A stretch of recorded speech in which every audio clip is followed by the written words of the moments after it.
نے اپنے بزرگوں سے خاص کر اپنے والد صاحب سے سنا کہ حضور ملک العلماء علامہ ظفر الدین سہانی رحمۃ اللہ علیہ جو اعلیٰ حضرت کے بڑے خاص تلمیذ رشید، انہوں نے میرے دادا محدث اعظم سے خلافت مانگی، حالانکہ محدث اعظم ان سے جونیئر تھے، دادا میاں جونیئر تھے، ملک العلماء بہت سینئر تھے، لیکن جب ضد کی تو دادا میاں انکار نہیں کر سکے، مگر خلافت دیتے وقت محدث اعظم جب ملک العلماء کو خلافت اشرفیہ دی تو یہ فرمایا کہ میں کچھ کر نہیں رہا ہوں، میں رضوی گلشن میں اشرفی خوشبو ڈالا۔ آج انشاءاللہ آپ دیکھیے گا حضور تاج السنت شہزادے اعلیٰ حضرت اشرفی گلشن میں رضوی خوشبو ڈالی، اور یہ پورا مجمع اس کا گواہ ہوگا، وہ منظر بھی آپ کو دیکھنا ہے۔ جی لگا کے درود پاک پڑھ لیں تاکہ میں خیریت سے اپنی بات کو مکمل کروں، ویسے نہیں جیسے تیجے میں پڑھتے ہیں، ویسے پڑھو جیسے سنی پڑھتے ہیں۔ درود پاک پڑھو، صلی اللہ علیہ نبی ابن والہ صلی اللہ علیہ وسلم، صلاۃ و سلام علیہ وسلم۔ بالکل 5 سے 6 منٹ 10 منٹ میں بات کو فنش کرنا ہے، تیار ہے نا آپ لوگ؟ اور زندگی کے ساتھ یہ ہے۔ اچھا، حضرت امام جعفر صادق کا نام تو سنا ہوگا آپ لوگوں نے، کس نے سنا؟ ذرا ہاتھ اٹھائے۔ ماشاءاللہ کونڈا کرتے ہو؟ ہاں، 22 رجب ضرور کرو، اور کوئی روکے تو سینہ ٹھوک کے کرو، ٹھوکے تو ڈنکے کی چوٹ پہ کرو۔ آپ کا نام صادق نہیں، آپ کا نام جعفر تھا۔ صادق تو آپ کو اس لیے کہتے تھے کہ اپنے تو اپنے دشمن بھی کہتے تھے یہ سچا بندہ، سبحان اللہ، اتنے سچے، ایسے امام کہ ابا بھی امام، دادا بھی امام، پردادا بھی امام، ایسے امام کی بیٹا بھی امام، پوتا بھی امام، پرپوتا بھی امام، اماموں کے بیچ میں گلاب کی طرح۔ سچائی کی میں ایک مثال دے دوں، پھر آگے آتا ہوں میں نے ان کا نام کیوں کوٹ کیا۔ ایک دن حضرت امام جعفر صادق رضی اللہ عنہ اپنے نانا جان علیہ السلام کے منبر سے اتر کے حضور کے مواجہے پہ کھڑے ہو کے سلام پیش کر رہے۔ یہ اس زمانے کی بات ہے جب یہ ترکوں کی بنائی ہوئی سنہری جالی نہیں تھی، تو کھجوروں کی ٹہنیوں سے جو بیریکیڈنگ تھی سرکار کے دربار شریف کی، بس وہی کھڑے ہو کے سلام پیش کر رہے تھے۔ ایک شخص آیا، اچھا اس ٹائپ کے لوگ اس زمانے میں بھی تھے، آیا اور کہا اندر کون ہے؟ حضرت امام نے فرمایا اندر حضور صلی اللہ علیہ وسلم اور ان کے 2 ساتھی ابو بکر و عمر۔ سبحان اللہ، سمجھدار ہوتا، ایمان والا ہوتا تو سبحان اللہ کہہ کے خاموش ہو جائے، مگر اس گروپ کا اس نے کہا اچھا یہ بتائیے ابو بکر صدیق حضور کے نزدیک کیسے؟ What was the status of Abu Bakr Siddiq in front of Holy Prophet? کیسے؟ تو حضرت امام جعفر صادق نے اسے اوپر سے نیچے دیکھا، گویا نظر ہی نظر میں یہ کہہ رہے ہوں وہ کیسے تھے وہ تو میں بتاؤں گا، تو کیسا ہے وہ سمجھ میں آ رہا کہ تجھے یہی جگہ ملی تھی سوال کرنے کی۔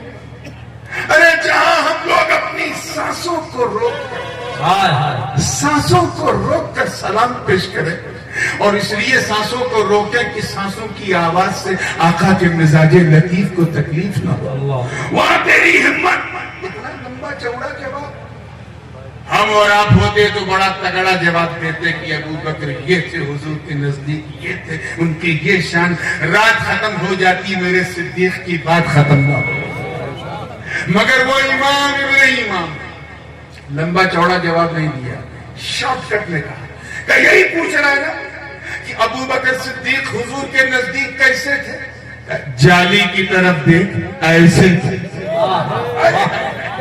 کیچ کر پائے کہ نہیں آپ جیسے دکھ رہے ایسے تھے، یعنی کبھی حضور کو چھوڑا ہی نہیں، ایسے تھے کہ سفر میں نبی کے ساتھ، حضر میں نبی کے ساتھ، مکے میں نبی کے ساتھ، مدینے میں نبی کے ساتھ، بدر میں نبی کے ساتھ، احد میں نبی کے ساتھ، خیبر میں نبی کے ساتھ، خندق میں نبی کے ساتھ، بھوک میں نبی کے ساتھ، پیاس میں نبی کے ساتھ، بازار میں نبی کے ساتھ، غار میں نبی کے ساتھ، مشکلوں میں نبی کے ساتھ، ہجرت میں نبی کے ساتھ، خلوت میں نبی کے ساتھ، جلوت میں نبی کے ساتھ۔ ارے ایسا ساتھ کہ جب تک زمین پر تھے نبی کے ساتھ، آج گنبد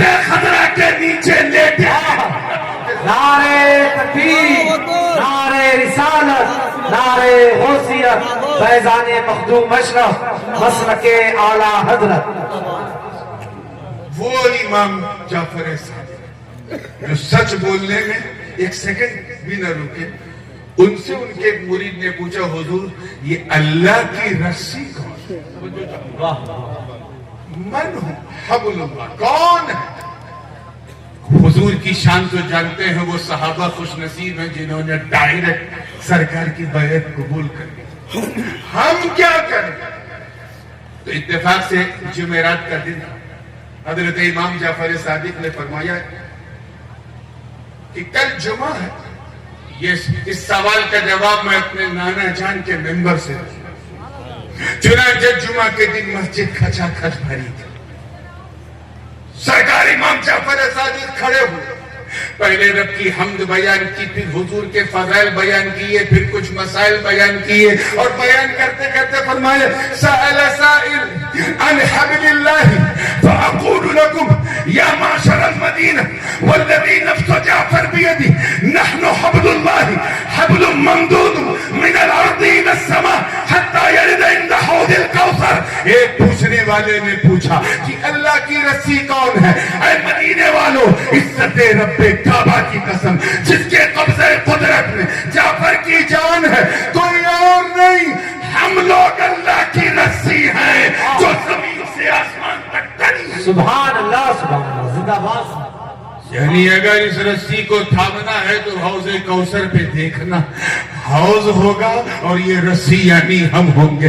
گویا امام جعفر صادق فرما رہے ہیں سجدوں کو ہلکے میں نہ لو, کامیاب ہونا ہے تو مولا علی کا دامن تھامے رہو, اللہ کی رسی ہے. امام حسنین کریمین کا دامن تھامے رہو, اللہ کی رسی ہے. امام زین العابدین کا دامن تھامے رہو, اللہ کی رسی ہے. امام محمد باقر کا دامن تھامے رہو, اللہ کی رسی ہے. جعفر صادق کا دامن تھامے رہو, اللہ کی رسی ہے. امام موسیٰ کاظم کا دامن تھامے رہو, اللہ کی رسی ہے. امام علی ابن موسیٰ رضا کا دامن تھامے رہو, اللہ کی رسی ہے. امام جواد التقی کا دامن تھامے رہو, اللہ کی رسی ہے. امام ہادی النقی کا دامن تھامے رہو, اللہ کی رسی ہے. امام حسن عسکری کا دامن تھامے رہو, اللہ کی رسی ہے. ارے قادریوں گھبراتے کیوں ہو؟ غوث اعظم کا دامن تھامے رہو, اللہ کی رسی ہے. ارے بھارت کے غریب چشتیوں مایوس نہ ہو, خواجہ معین الدین کا دامن تھام لو, اللہ کی رسی. سبحان اللہ سبحان اللہ سبحان اللہ. نعرے تکبیر, نعرے رسالت, فیضان غوث اعظم, فیضان غریب نواز, مسلک اعلی حضرت. تھامنے والوں نے بھی تھامنے کا حق ادا کیا. کسی نے تھاما تو صداقت مل گئی, کسی نے تھاما تو عدالت, سلسلہ ملتا رہا.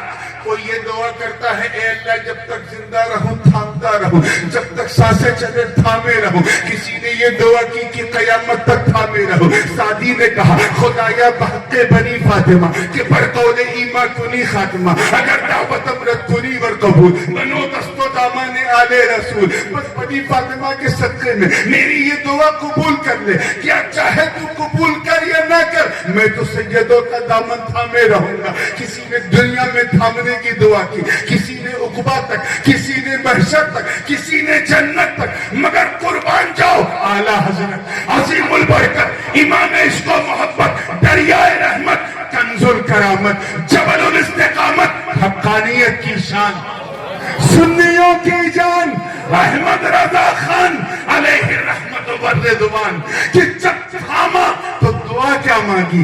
10 سال کی نہیں, 20 سال کی نہیں, 100 سال کی نہیں, قبر تک کی نہیں, محشر تک کی نہیں, بلکہ جب ہمارے امام نے تھام کر مانگا تو عرض کیا یا رسول اللہ دو جہاں میں خاتم آل رسول اللہ کر حضرت آل رسول وقت. نعرے تکبیر, نعرے رسالت, علماء اہل سنت, عظمت سادات اکرام, مسلک اعلی حضرت.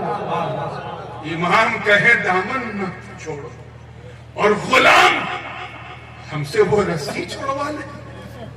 یہ نہ کل ہوا تھا, توجہ چاہوں گا, آخری جملہ, نہ آج ہوا اور انشاءاللہ میدان محشر تک یہ نہیں ہونے والا.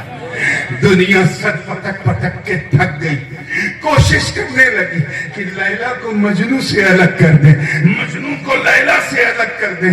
تاریخ گواہ، لیلا وقت کے گھر والوں نے لیلا کو روکا، مجنوں کے گھر والوں نے قیس کو روکا، لیکن سر پٹک پٹک کے تھک گئے۔ نہ لیلا مجنوں سے الگ، نہ مجنوں لیلا سے الگ۔ یاد رکھ کہ چوچا اور بریلی صرف دو شہر نہیں، آپس میں قیس اور لیلا۔ ہائے ہائے، واہ واہ واہ واہ۔ تم بھی سر پٹک پٹک کے مر جاؤ گے۔ نہ بریلی کو کچوچا سے الگ کر سکتے ہو، یا کچوچا کو بریلی سے۔ واہ واہ واہ واہ، زندہ باد زندہ باد زندہ باد، واہ واہ۔ اللہ کی توفیق سے آپ کو مفتی توفیق ملے، سنبھال کے رکھو۔ یہ گوہر نایاب ہے شیش گڑھ کے لیے، انہیں دیکھو، ان کی آنکھوں میں جھانکو گے، ایک آنکھ میں تجھے اگر بریلی کی رنگت ملے گی تو دوسری آنکھ میں کچوچے کی سنگت۔ یہ ویسے ہی، اور یہ نائمی ہے، صدر الفاضل سے نسبت بھی، اور وہ صدر الفاضل جنہیں درسگاہ بریلی کی تھی، جن کی درسگاہ بریلی کی تھی، خانقاہ کی واہ واہ واہ واہ، نعرے تکبیر، نعرے رسالت، فیضان بریلی شریف، فیضان کچوچا شریف، مسلک اعلیٰ حضرت۔ This is going to be a glorious opportunity for all of you to stay together. محبت سے رہو، پیار سے رہو، ایک دوسرے سے دل لگا کے رہو۔ یہ عاشقوں کی بستی ہے، بغل میں عاشق کا شہر، شہر بریلی۔ جہاں عاشق ہوتے ہیں وہاں فاسقوں کی نہیں چلتی۔ اب آخری بات میں، اس سے لوگ کہتے ہیں حضرت اعلیٰ حضرت کے اشعار کی آپ تشریح کم کرتے ہیں، تو بس وہ تشریح کر کے بات ختم کر رہا ہوں، نہ کرتا، مگر اب ان کا ڈی این اے آ گیا ہے، ان کا جانشین آ گیا ہے۔ میں اعلیٰ حضرت کے ہر بیٹے کو اعلیٰ حضرت کا جانشین مانتا ہوں۔ یہ کسی کے باپ کی جاگیر نہیں، یہ سنیوں کی تقدیر ہے۔ میں اس حیثیت سے کہ حضور تاج السنہ کی شکل میں آج ہم اعلیٰ حضرت اس محفل میں آئے ہیں۔ ایک مسئلہ اور مسئلہ بتانے میں مفتی صاحب جانتے ہیں، حیا شرم اگر کیا تو گئی بھینس پانی۔ اسی لیے ہماری بہنیں جب عالمہ بنتی ہیں تو ہماری معلمات انہیں کھل کے پڑھاتی ہیں، نہ پڑھاوے تو باب الطہارت جو ہے چھوڑنا پڑے گا۔ اس لیے میں بھی بتا رہا ہوں، مسئلہ بتا کے جا رہا ہوں، توجہ آپ۔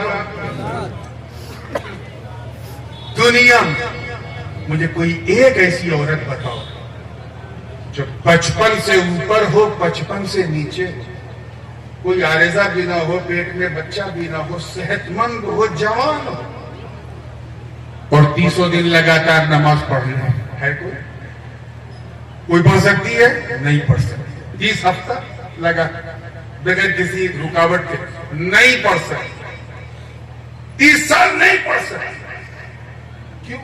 کیونکہ آپ جانتے ہیں کہ ہماری ماں بہنوں کو ایک عارضہ ہے، ایام مخصوص، 3 دن 5 دن 7 دن زیادہ سے زیادہ 10 دن وہ حیض کی حالت میں ہوتی ہیں، اس لیے ان دنوں میں وہ نہ نماز پڑھتی ہیں، نہ تلاوت کرتی ہیں، نہ قرآن چھوتی ہیں، اور اگر مکے میں ہو تو طواف بھی نہیں کرتی۔ انہیں ان دنوں میں رکنا پڑتا ہے۔ کیوں؟ کیونکہ وہ ناپاک خون حیض ان سے ظاہر ہوتا ہے، وہ معنی صلاۃ، وہ ناپاک گندا خون، وہ معنی صلاۃ۔ تو دنیا میں کوئی عورت ایسی نہیں جو بیمار بھی نہ ہو، پیٹ میں بچہ بھی نہ ہو، جوان ہو، کوئی ایشو بھی نہ ہو، اور 30 دن نماز پڑھ سکے، کوئی نہیں پڑھ سکے۔ چاہے وہ اپنے وقت کی مریم کیوں نہ، زلیخا کیوں نہ، چاہے وہ اپنے وقت کی رابعہ بصریہ کیوں نہ، 30 دن کوئی عورت لگاتار نماز نہیں پڑھ سکتی۔ لیکن اسی نیل گگن کے نیچے، اسی زمین کے اوپر صرف ایک خاتون جس نے 30 دن نہیں، 30 ہفتے نہیں، 30 مہینے نہیں، بلکہ ساری زندگی بلا فصل نماز پڑھی ہے، اور وہ کوئی اور نہیں، وہ رسول اللہ کی بیٹی سیدہ فاطمہ زہرا۔